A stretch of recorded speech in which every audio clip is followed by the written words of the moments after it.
Di kota ini, naga menguasai langit, sedangkan manusia berjuang di bawah. Namaku Lily, wanita miskin yang dicampakkan dan dipermalukan oleh mantanku yang toksik. Sampai aku nggak sengaja jemput anak yang salah dari Akademi Naga Elit. S bukan anak biasa. Dia pangeran naga kecil bermulut tajam yang mencuri coklatku, memakan igaku, dan mengklaim apartemen kecilku sebagai sarangnya. Dan kau tahu? Kukira aku menyelamatkan anak hilang. Ternyata aku memungut adik kesayangan Kaisar Naga. Dan entah gimana, aku menjadi pasangan takdirnya. Angin November menusukku di pintu masuk stasiun bawah tanah. Mobil sport naga hitam emas menderu lewat, dan di atasnya sepasang sayap naga emas menyayat langit kelabu. Di kota ini, naga hidup di atas awan, manusia berebut ruang di dasar. Dan aku adalah tipe orang yang gak diperhatikan siapapun. 3 menit yang lalu, mantanku, Derek, melewatiku begitu saja sambil bergandengan sama pacar barunya. Dia memakai jas baru yang dibuat khusus. Wanita di sampingnya ramping, elegan, dan sempurna. Seolah dia akhirnya memilih sebuah aksesori mahal yang pantas dipamerkan. Matanya menelusuriku, menatap mantel lusuhku, dan wajahku yang sedikit lebih bulat. Lalu mulutnya perlahan menyeringai kejang. Lily, apa yang terjadi padamu? Apa kau benar-benar menyerah pada dirimu sendiri setelah kita putus? Pacar barunya menggandengnya lebih erat dan tersenyum. Terlihat manis dan berbisa. Ini mantanmu. Kukira dia akan lebih mengesankan. Jujur saja, aku hampir mengira dia pembantu murahan. Raut wajahnya memang ramah dan gak berbahaya. Cocok untuk kau rekrut buat jaga anak dan masak. Mereka pergi tanpa menoleh. Aku berdiri di tengah angin dingin. Mataku perih dan kering. Tapi aku gak bisa keluarkan setetes air mata pun. Pada malam saat Derek pindah, 3 bulan lalu, aku menangis di bantal berjam-jam. Sekarang gak ada yang tersisa. Lalu ponselku mulai bergetar hebat. Telepon itu dari sahabatku, Hannah. Lily, tolong aku. Aku baru saja dipanggil untuk perjalanan darurat ke Pulau Selatan. Gak ada yang bisa jemput keponakan yang berdarah naga dari sekolah hari ini. Bisa kau jemput dia di Akademi Emberveld? Aku memijat pelipisku dan ragu-ragu.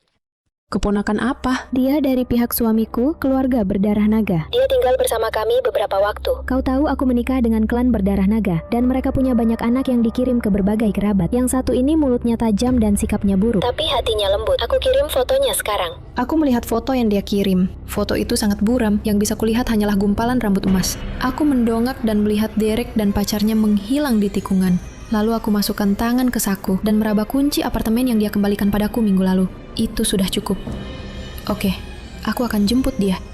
Gak akan terjadi hal yang lebih buruk dari ini. Gerbang depan Akademi Emberveld dipenuhi mobil-mobil mewah pesanan khusus. Penjemputan sepulang sekolah rasanya lebih kayak pameran mobil elit. Aku berdiri memakai jaket tebal tua di antara pengasuh berjas rapi dan kepala pelayan bermuka batu, sambil pegang coklat panas dari pom bensin. Kelihatan kayak nyasar di dunia yang salah. Bel berbunyi, lalu anak-anak berambut emas dan bermata emas berhamburan keluar melewati gerbang. Aku menyipitkan mata dan melihat foto buram di HP-ku dan merasa mulai kehilangan harapan. Saat aku mau telepon Hannah untuk minta foto yang lebih jelas, ada yang menarik perhatianku. Di sebuah gang kecil yang remang, ada anak laki-laki bersender sendiri di tembok, rambut pendek keemasan, pupil vertikal emas terang, tas hitam di punggungnya. Wajahnya indah sekali, kayak boneka porselen dari majalah mewah. Tapi nggak ada sopir yang menunggu dia. Gak ada pengasuh, gak ada pelayan, gak ada yang gandeng tangannya. Jari-jari kecilnya kedinginan sampai merah, memegang erat tali tasnya. Ekspresinya sangat tenang sampai bikin dadaku sakit. Itu ketenangan seorang anak yang terlalu cepat paham kalau gak ada yang akan datang. Aku berjalan cepat dan jongkok di depannya. Hei, kau keponakan Hannah kan? Aku di sini untuk menjemputmu. Anak itu perlahan mengangkat pandangannya. Pupil vertikal emasnya sedingin es. Aku nggak kenal kau. Lalu dia berbalik dan pergi. Aku buru-buru mengejar dia dan meraih tali tasnya. Tunggu, di sini dingin banget. Aku nggak akan tinggalin kau sendirian.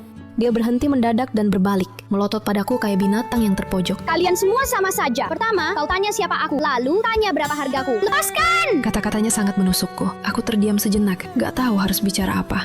Jadi aku diam saja. Aku cuma menyodorkan coklat panas di tanganku ke tangannya yang beku.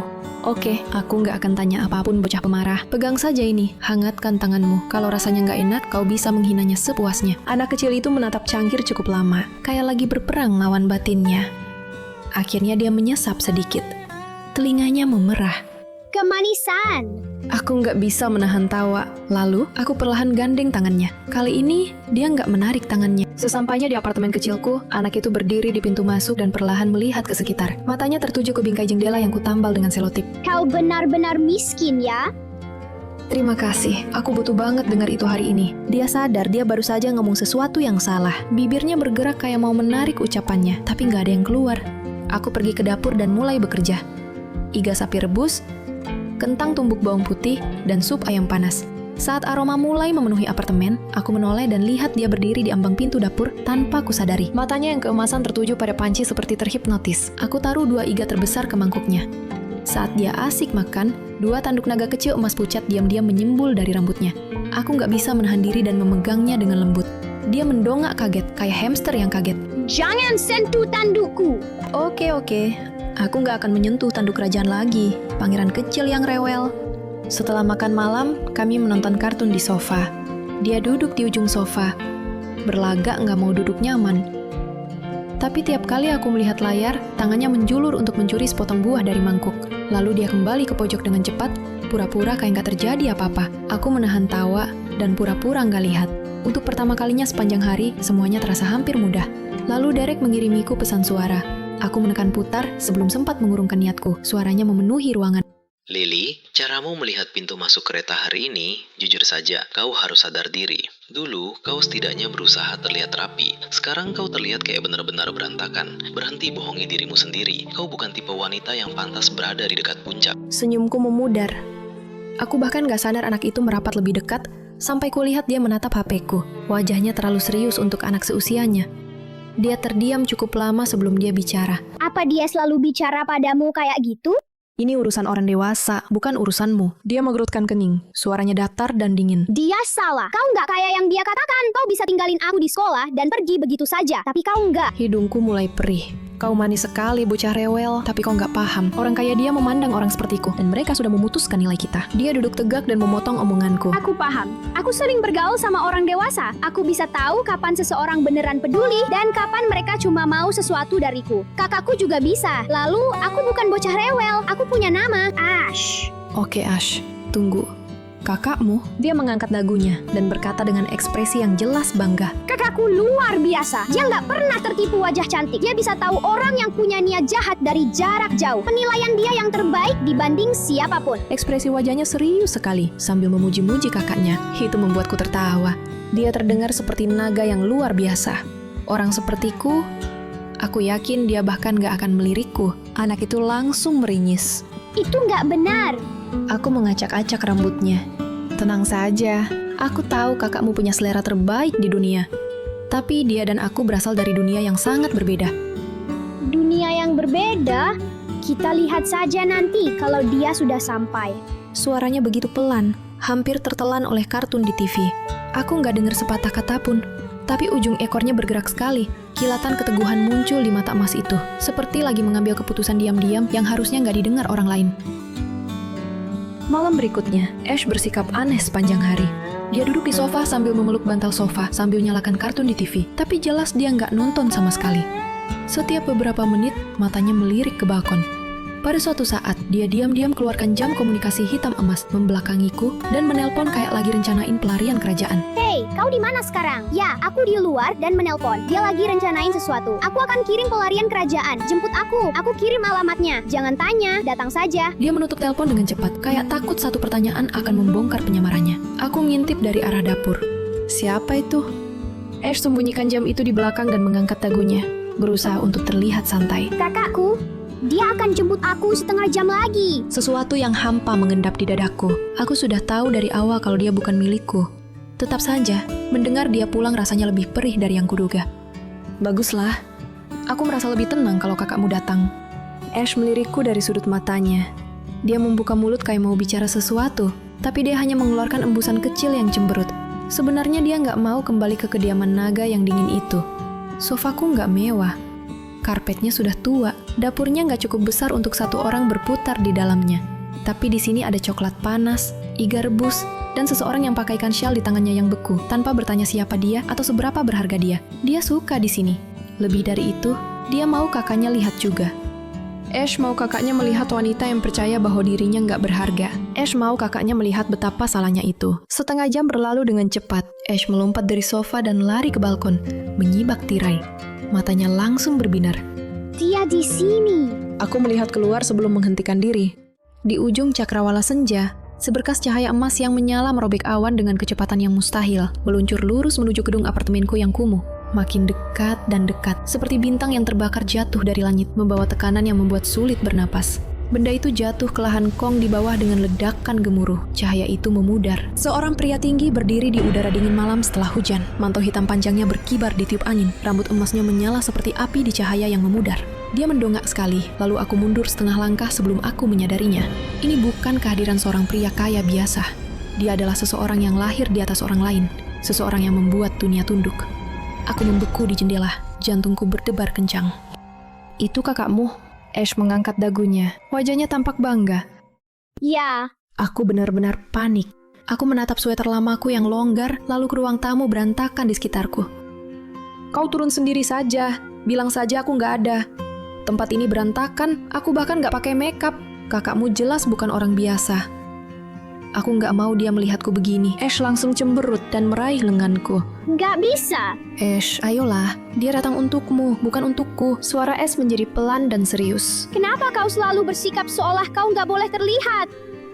Aku membeku. Dia menatapku. Mata emasnya cerah dan tampak keras kepala. Kau datang untukku, kau memberiku makan. Kau nggak pernah mencoba manfaatin aku. Kau nggak punya alasan untuk malu. Jadi berhentilah bersembunyi. Aku nggak bisa ucapkan apapun.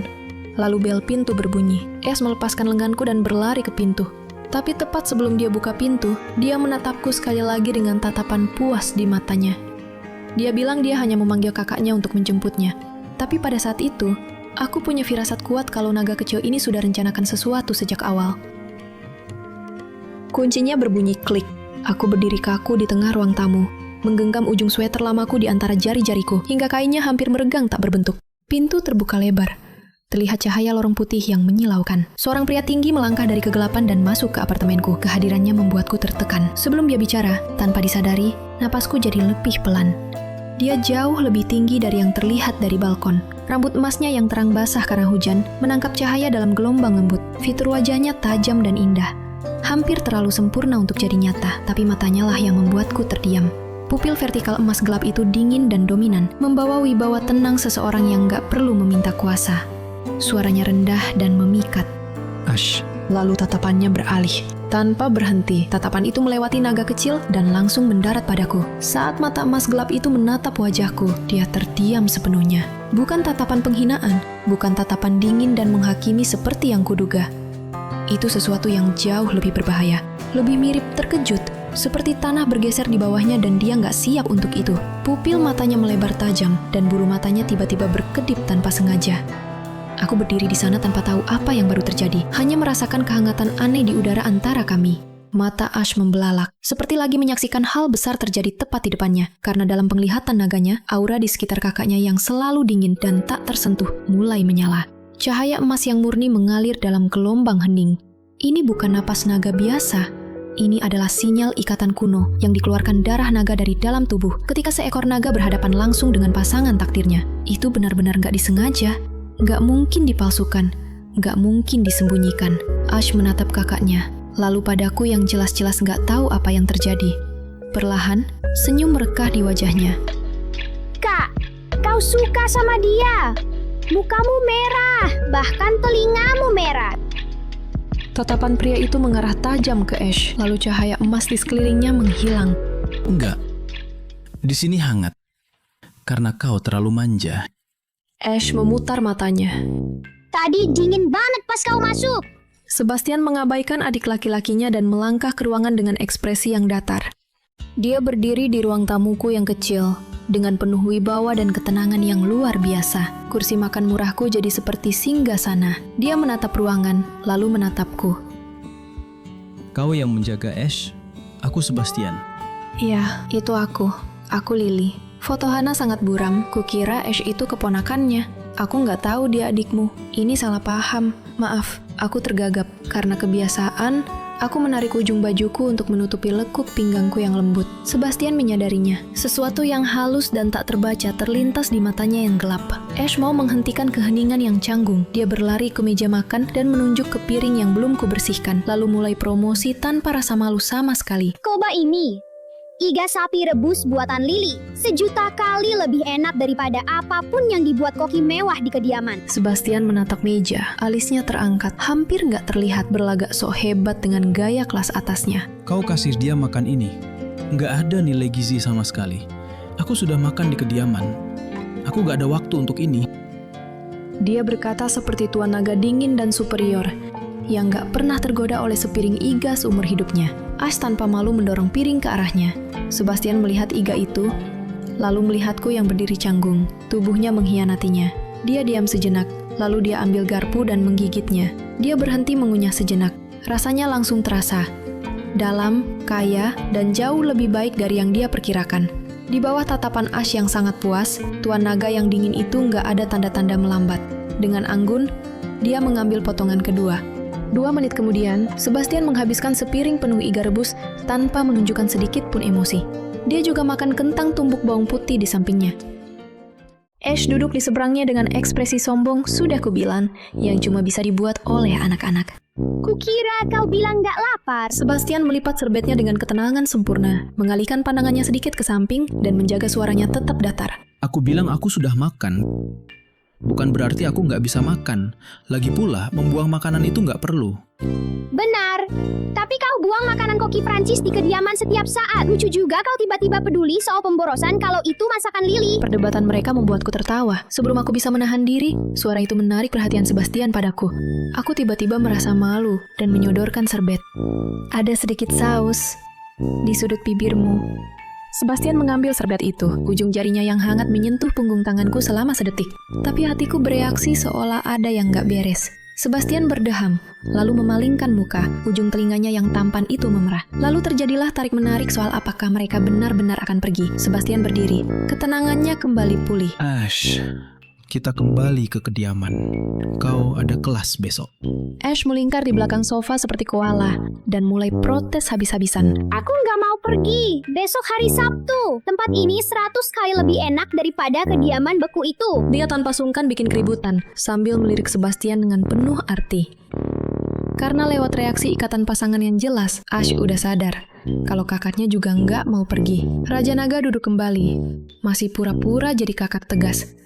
Tapi usahanya lemah sekali. Ash nggak akan biarkan dia lolos begitu saja. Kak, kalau kau nggak mau pergi, bilang saja. Jangan akting terus. Ekspresi Sebastian berubah dalam beberapa tahap yang menarik. Setelah hening cukup lama, dia bicara dengan tenang. Sudah larut. Kita berangkat pagi. Aku menginap malam ini buat jagain kau, biar kau nggak berkeliaran. Ash menjatuhkan diri ke sofa sambil memutar mata sampai sakit. Orang dewasa terlalu dramatis. Keesokan paginya, saat aku keluar dari kamar tidur, ruang tamu sudah bersih rapi. Sebastian sudah mandi dan berpakaian. Rambut emasnya diikat longgar ke belakang. Dia duduk di meja makan dengan postur sempurna, sambil memegang kopi dan membaca setumpuk dokumen. Cahaya pagi masuk melalui tirai dan menyinari garis wajahnya yang bersih seperti lukisan kuno. Dia hampir terlalu sempurna untuk jadi nyata. Aku baru saja siapkan sarapan ketika nama Hana mulai berkedip di ponselku lagi dan lagi. Aku melangkah keluar ke balkon dan menjawab dengan pelan. Teriakan langsung mulai terdengar. Lily, ya ampun. Aku baru dengar cerita lengkap dari suamiku. Kau jemput anak yang salah. Anak berambut emas itu bukan keponakanku. Dia Ash, anak yang paling berharga dari garis keturunan Cross kuno. Dan kakaknya... Suaranya bergetar hebat, tapi aku hampir nggak bisa memahaminya. Dia Sebastian Cross. Raja naga dari kedua alam. Dingin, Kejam, tak tersentuh. dia bisa hancurkan orang dengan mudah dan gak kehilangan waktu tidur. Tolong hati-hati. Jangan bicara aneh-aneh. Jangan biarkan dia berpikir kau mau mendekati garis keturunan naga demi keuntunganmu sendiri. Panggilan berakhir. Pikiranku benar-benar kosong. Raja naga, pria tampan yang makan iga buatanku semalam di dapur kecilku dan berlagak sok suci itu adalah penguasa berusia 1000 tahun yang memerintah kedua alam. Rasa terkejut dan malu menghantamku sebelum aku bisa menghentikannya. Jurang antara kami bukan cuma uang atau status. Itu jarak antara tanah dan langit di atas awan. Aku berjalan kembali ke ruang tamu dan tanpa berpikir memberi jarak di antara kami. Sebastian langsung sadar. Dia meletakkan cangkir kopinya dan mata emas gelap itu menyipit sedikit saat menatapku. Kau takut padaku. Siapa yang menelponmu? Nggak ada. Aku cuma... Kayaknya aku lupa diri sesaat. Kita bukan dari dunia yang sama, yang mulia. Sebaiknya kau bawa Ash pulang. Suaraku lebih kecil dari yang kukira. Tangan Sebastian mencengkeram erat cangkirnya. Saat itu, rasa posesif di matanya menjadi sangat kuat hingga terasa nyata. Biar pikiran tenang dan syok hilang, aku bawa Ash menemui Hana di kafe bagus di pusat kota sore itu. Sebastian tadinya mau ikut, tapi rapat dewan darurat memanggilnya di menit terakhir. Sebelum dia pergi, mata emas gelapnya menatapku dengan intensitas tinggi. Di kota ini, kalau aku bilang kita dari dunia yang sama, maka memang begitu. Kalau terjadi apa-apa, telepon aku akan datang. Kepalaku masih pusing. Di kafe, Hana duduk di depanku. Dengan wajah pucat, dia menjelaskan reputasi Sebastian di kedua alam.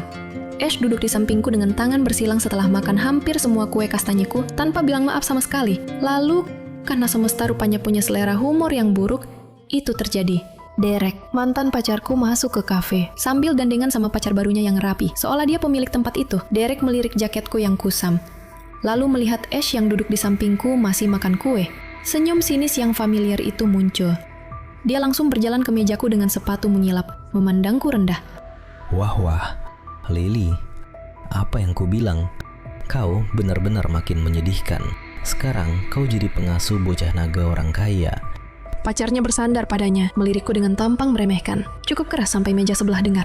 Dia memang terlihat nggak cocok di sini kan? Setiap meja di kafe ini sudah dipesan. Dia kayak tipe orang yang harus cek harga menu 2 kali sebelum pesan air putih. Hinaan Derek dan sindiran pacarnya menarik perhatian seluruh pengunjung kafe. Tawa pelan yang terdengar dari meja-meja dekat itu seperti tamparan di wajahku tepat di depan semua orang. Melihat wajahku memucat, hanya membuat Derek makin percaya diri. Dia makin merasa superior dan menjijikkan, hancurkan sisa-sisa harga diriku, kata demi kata. Hadapi saja, Lily. Kau pikir mengejar-ngejar anak orang kaya akan membuatmu jadi salah satu dari mereka? Pria mungkin suka masakanmu, tentu saja. Mereka akan menahanmu untuk sementara. Tapi gak ada pria yang punya nama, uang, atau kekuasaan yang akan mengakuimu. Kau gak diciptakan untuk itu. Gak akan pernah. Setiap kata menusukku dengan tepat. Harga diri yang kupulihkan selama 3 bulan hancur dalam hitungan detik. Tatapan, bisikan, dan penghinaan yang menekan dari segala arah membuatku kedinginan hingga ujung jari. Aku malu hingga hampir gak bisa bernapas. Hana menggebrak meja dan berdiri. Derek, Tutup mulut sialanmu. Ash benar-benar kehilangan kendali. Tinju kecilnya mengepal hingga buku-buku jarinya memutih. Pupil emas terang itu menyempit menjadi setipis silet, yang berarti itu bahaya yang nyata. Dia melangkah di depanku saat sisik emas samar berkilauan di kulitnya. Kemarahan memancar darinya. dasar bodoh, kau mau mati? Derek tertawa dingin, lalu mendorong Ash ke samping. Anak pengasuh darah campuran yang murahan bisa ngomong gitu ke aku. Saat tangan Derek bergerak ke arah Ash, semuanya berubah. Duar, semua jendela dari lantai ke langit-langit kafe meledak keluar sekaligus. Dinding cahaya dan angin menerjang ruangan seolah fenomena ilahi baru saja turun. Orang-orang berteriak, cangkir pecah, kursi-kursi bergesekan di lantai. Lalu, dalam keheningan berdenging, Sebastian masuk melalui reruntuhan. Cahaya emas menyala di sekelilingnya, kaca dan puing-puing berserakan di bawah. Setiap langkahnya membawa aura membunuh. Udara terasa mencekam, rambut emasnya berkibar liar tertiup angin. Pupil emas gelap itu berubah jadi emas darah. Warna seorang penguasa yang marah besar. Otoritas naga yang memancar darinya bisa memaksa 2 alam bertekuk lutut. Auranya menghantam ruangan. Derek jatuh berlutut di atas pecahan kaca sebelum dia mengerti apa yang terjadi. Sebastian sama sekali nggak menatapnya.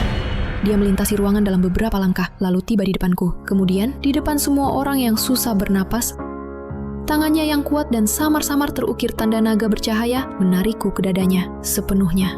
Penuh perlindungan. Seperti aku satu-satunya orang yang penting di ruangan itu. Baru saat itu dia menatap Derek yang meringkuk di pecahan kaca. Suaranya rendah, pelan, dan tegas. Seperti vonis yang gak bisa diganggu-gugat. Kau bilang gak ada pria yang akan mengakuinya. Coba ulangi lagi.